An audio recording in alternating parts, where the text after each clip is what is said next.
Bueno, veamos un ejemplo para poder entender todo esto que hemos leído acá arriba. Ejemplo 12 dice: las alturas de los alumnos de un curso en centímetros se observan en la siguiente tabla. Entonces acá están las alturas, obviamente que están medidas justamente en centímetros. Por eso acá serían 168 centímetros, 160, de nuevo 168, 175, 160, 165 y así. Bueno, dice, como las alturas son muy distintas, conviene agruparlas justamente en intervalos, teniendo en cuenta el menor dato y el mayor dato de la siguiente manera. Entonces, ¿qué es lo que hemos hecho acá? A todo este conjunto de datos lo vamos a separar en 6 intervalos. Por lo tanto, ven, las clases, me dice la clase del 1, la clase del 2, la clase del 3, del 4, del 5 y del 6. La clase del 1 contiene el intervalo i sub 1. La clase del 2 contiene el intervalo i2. La clase del 3 contiene el intervalo i sub 3 y así sucesivamente. Estos intervalos, como lo había dicho la teoría, son siempre cerrados a la izquierda y abiertos a la derecha. Tengan en cuenta que, fíjense que todos los intervalos tienen la misma amplitud. ¿Se entiende o no? ¿Cómo se calculaba la amplitud de un intervalo? Y bueno, era este numerito que está acá, que sería 153,5, menos este número que está acá, que es 148,5. Si yo hago la resta de este número menos este numerito, entonces la resta me da 5. ¿Se ve o no? Acá también, si hago la resta de 158,5 menos 153,5, obtengo 5. Y así con cada uno de los intervalos. Eso lo que me está diciendo es que he tomado intervalos de amplitud igual a 5 centímetros. Ahora, una vez que yo tomé los intervalos de modo que contemplen el dato menor y contemplen obviamente el dato más grande, en este caso tomé 6 intervalos, tengo que sacar de cada uno de estos intervalos su punto medio. Eso, si nosotros hacemos referencia a cuando estudiamos ecuación cuadrática o función cuadrática, se acordaban que el vértice, que justamente estaba en el punto medio de las dos raíces, era la semisuma. Y bueno, eso es lo que tenemos que hacer, sumar este dato más este dato. ¿Y cuánto es 148,5 más 153,5? Y eso dividirlo por 2. ¿Se entienden? Y con eso me da 151. De la misma manera, si sumo este número más este número y lo divido por 2, obtengo 156. Si sumo este número más este número y lo divido por 2, obtengo 161. Y así con los restantes. Si sumo este número más este número y lo divido por 2, da 166. Si sumo este número más este número y lo divido por 2, da 171. Y si sumo este número más este número y lo divido por 2, me da 176. Esa era la manera de sacar justamente el punto medio de un intervalo. Bueno, estos serían justamente los x'. El x1', el x2', el x3', el x4', el x5' y el x6'. Bueno, entonces, ¿cómo armaríamos estas otras columnas que son justamente las de frecuencia absoluta, frecuencia relativa, frecuencia absoluta acumulada y frecuencia relativa acumulada? El proceso es casi idéntico al que nosotros habíamos visto para el diagrama de bastones. La única diferencia es que ahora tengo que ver que el dato caiga dentro de este intervalo. Por ejemplo, acá tengo que considerar datos que estén entre 148,5 y 153,5. Entonces, si uno se fija acá en nuestro lote de datos, habíamos hecho 153 a lo sumo. ¿Se entiende o no? 153,5. Entonces uno se empieza a fijar. Este dato no va, porque es mayor que 153. ¿Ve? Esto ninguno tampoco. Acá hay uno, 149. 149 está entre 148,5 y 153. Seguimos buscando.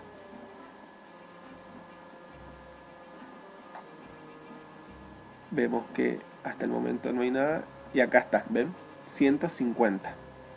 ¿Se entiende? Ese está entre 148.5 y 153. Seguimos. Hasta el momento íbamos 2, ¿no? Bueno, ¿ven?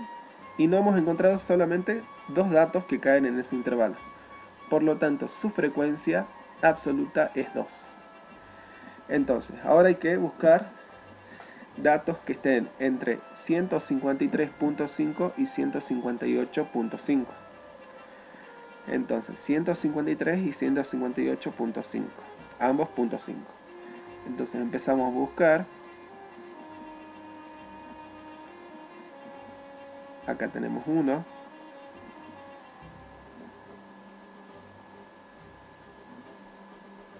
Dos, porque era 158.5.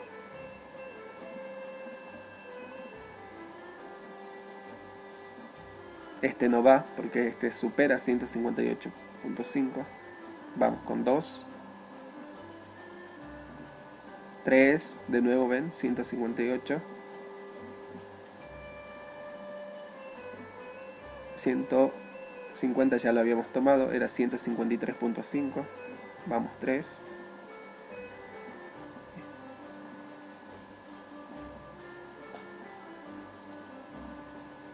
Acá está, 156.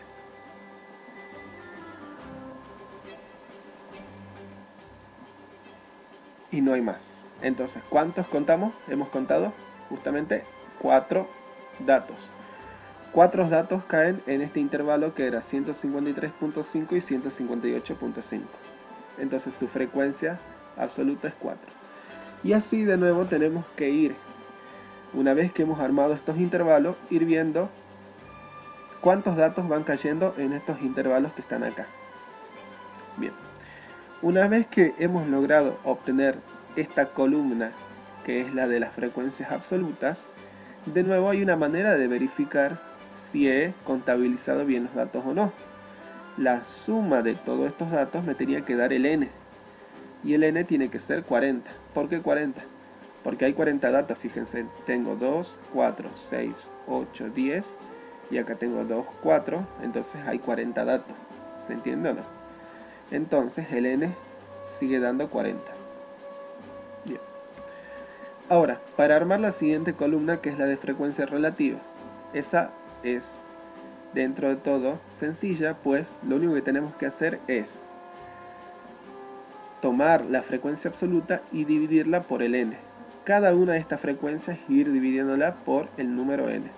Entonces tenemos 2 sobre 40, que es 0,05, 4 sobre 40, que es 0,1, 11 sobre 40, que es 0,275, 14 sobre 40, 0,35, 5 sobre 40, que es 0,125, y 4 sobre 40, que es de nuevo 0,1. Nuevamente hay una manera de saber si estas frecuencias todas han sido bien calculadas. La suma de todas estas frecuencias tiene que darme el valor 1. ¿Se entiende? Si esta suma de frecuencias relativas da 1 es porque hemos calculado bien esta columna de acá. Y ahora pasamos a la columna de las frecuencias acumuladas. Y esa es muy parecida a la anterior.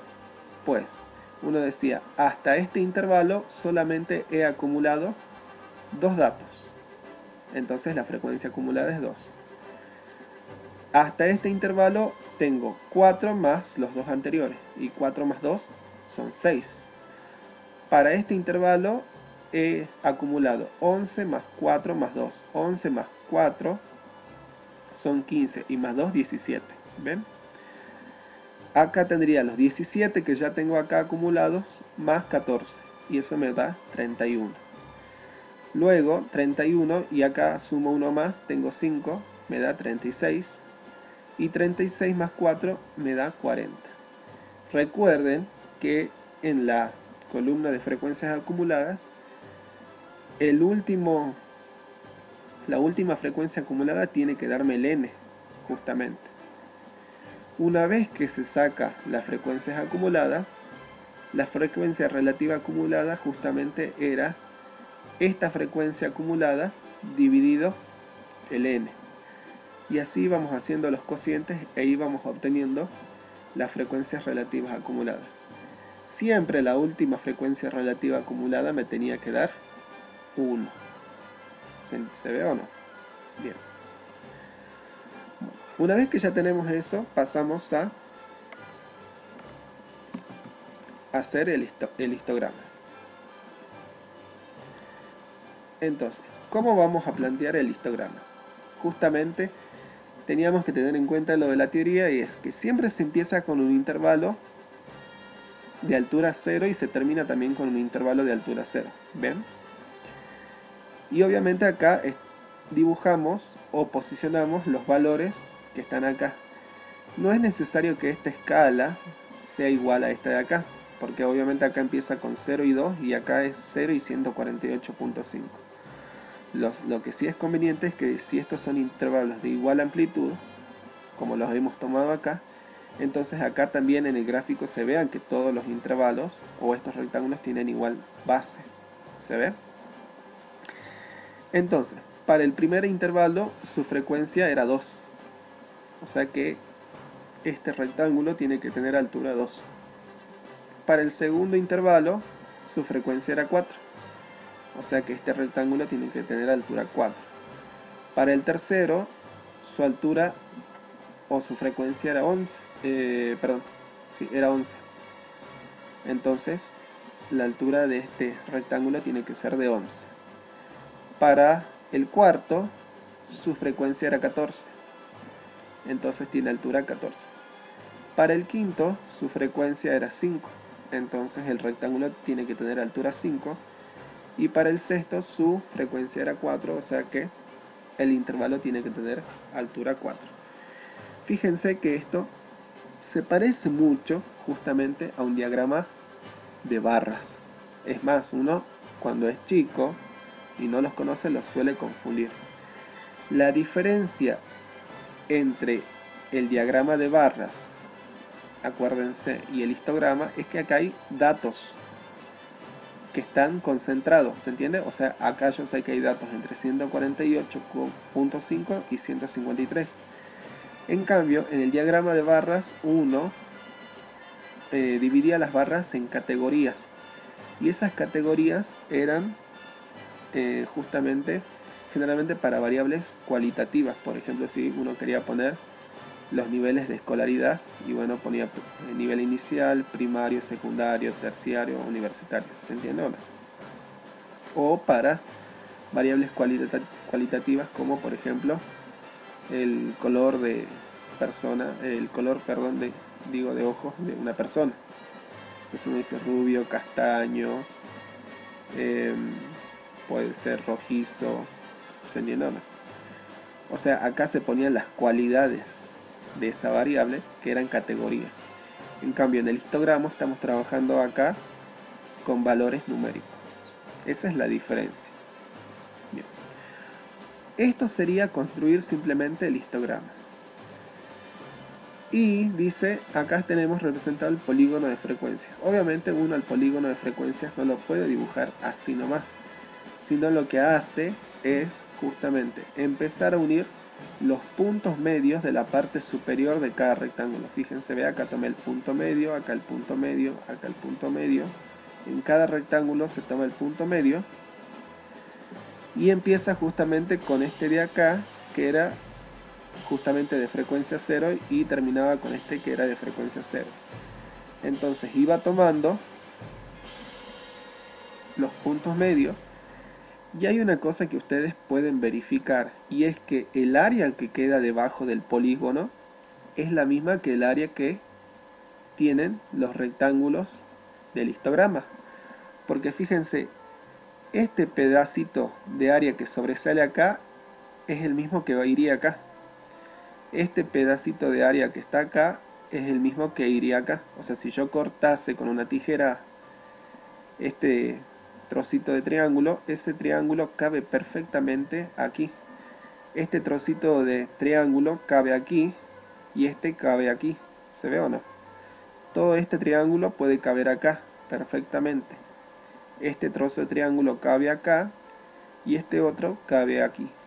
Entonces es verdad que justamente debajo del polígono de frecuencias el área que hay de ella es la misma que el área que forman ¿quiénes?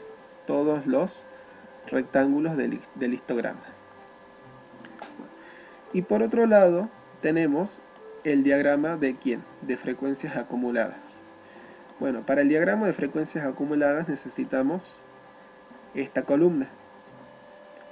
Entonces, obviamente se empieza en 0, porque en un momento cierto no he acumulado nada, y en el primer intervalo he acumulado justamente 2. ¿Se ve o no? Entonces acumulé 2. En el segundo intervalo había acumulado 6, entonces de 2 paso a 6. En el tercer intervalo he acumulado 17, acá está 17 la altura. En el cuarto he acumulado 31, el cuarto tiene una altura de 31. En el quinto he acumulado 36. Y en el último intervalo justamente acumulé los 40. Entonces, este diagrama de frecuencias acumuladas empieza acumulando 0 y tiene que terminar siempre acumulando el número de datos que originalmente teníamos. ¿Se ve? Y después, si uno unía este punto de acá, el punto final de acá, con este otro, ¿se acuerdan? ¿Ven? Eran los puntos de los extremos derechos de cada uno de los rectángulos. Obtenía una curva y esta curva recibe el nombre de ojiva. Y me dice, justamente si esta curva tiene mayor pendiente, nos dice que va acumulando con mayor rapidez, y si esta curva tiene menor pendiente, significa que la variable se va acumulando con menor rapidez. Eso es lo que nos describe la ojiva, hasta que llegamos hasta este lugar y obviamente ahí ya no puede acumular más. Por eso fíjense que la ojiva sigue de manera horizontal y empieza de manera horizontal. Entonces, ¿cómo se armaba la ojiva?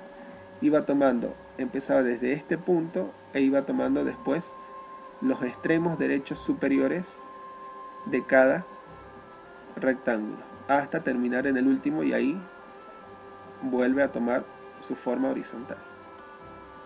Bueno, entonces así se construye un histograma. Con el histograma puedo construir el polígono de frecuencias, y este polígono de frecuencias también lo puedo dibujar acá. Obviamente todo esto está dibujado con un software que ustedes está en la plataforma para que los puedan ver justamente cómo graficar. Y acá tenemos también otra manera de graficar también con el software el diagrama de frecuencia acumulada. Bien, una cosa más a considerar va a ser la siguiente, y es lo que tenemos abajo. En la última parte nos dice que vamos a hablar justamente de las curvas de distribución de frecuencia. Y decimos lo siguiente: si el número de observaciones es muy grande, es decir, n tiende a infinito, al decir que n tiende a infinito no significa que n se hace infinito, sino que el número de observaciones o de datos es tan grande, como se acuerdan, como habíamos dicho, 500, 600, 1000, y hacemos que la amplitud de cada uno de los intervalos de clase tienda a 0, ¿se entiende? La amplitud, ven, era el extremo derecho del intervalo menos el extremo izquierdo. Si este número lo hacemos cada vez más chico, es decir, si tomáramos histogramas con amplitud menor, cada vez menor, entonces este polígono de frecuencia se puede aproximar a una curva que va a recibir el nombre de curva de distribución de frecuencia. ¿Se entiende? El polígono se transforma en una curva. Esta curva puede adoptar distintas formas, como se expone a continuación. Tenemos esta curva que a nosotros nos tiene que interesar mucho porque se llama curva de distribución normal y la vamos a estudiar más adelante. ¿Se entiende? Fíjense que parecería que en nuestro ejemplo, si nosotros pudiésemos hacer eso, tiene el polígono más o menos esa forma, ¿no? Una forma de distribución normal. También puede ser una curva de distribución en U. ¿Por qué? Porque en este caso la curva toma como la forma de una U. En estos dos casos decimos que son curvas de distribución simétrica. ¿Por qué simétrica? Porque a partir de acá hay una simetría para un lado y para el otro. ¿Se ve? Si yo tomo acá la mitad, esta parte es simétrica a esta. Pero también tenemos curvas de distribución asimétricas, o sea, que no poseen simetría, que podrían ser así o también podrían ser así. Entonces acá decimos que es asimétrica derecha porque la colita de la curva está del lado derecho, y esta es asimétrica a izquierda porque justamente la colita de la curva se va para el lado izquierdo. Y también tenemos estas curvas que también son asimétricas, pero son generalmente le llamamos curvas de distribución en J. Bueno, esta es en J común y esta es la que se llama en J invertida. Hay muchas situaciones en la naturaleza que tienen este comportamiento en J. ¿Se ve? Bueno, con esto terminamos la parte de histograma y curvas de distribución.